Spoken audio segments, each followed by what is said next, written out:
I think the most important, well, there's several ways to look at it. If we look at the horse clinically, if that's where the examination starts, the biggest thing we're going to see, well, let's start with the clinical sign, which may start with the obvious signs, for example, lameness. But they also may start with far more subtle signs, like a horse that's stopping or having poles and just not having the power that it used to have. So it doesn't have to always present with a lameness. So that could be your first clinical sign. The next obvious clinical sign is a joint swelling, and we've all seen if we've got a fetlock that's a bit distended. That's immediately a sign that's telling you this joint is in trouble. It's producing more fluid than it should. Fluid is produced in the face of irritation, whether that be degenerative joint disease, a chip lying in the joint, but it produces lots of fluid.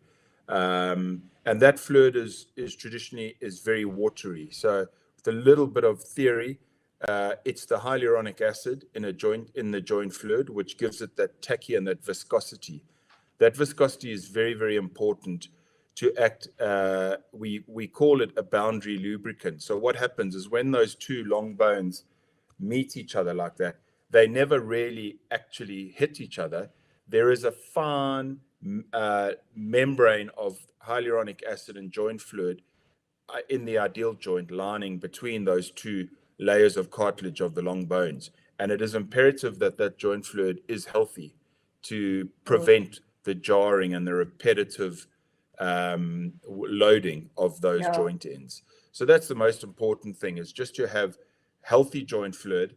And then the other important thing, I think, which lots of people don't underestimate, is the cartilage, which we can't always see, and most often is only ever appreciated when in surgery doing arthroscopy, because we obviously can't see. We can see major pathology in the cartilage. You can see it on an x-ray, but on the whole, you cannot appreciate finer pathology in the cartilage. You can only appreciate that by looking at it with a scope.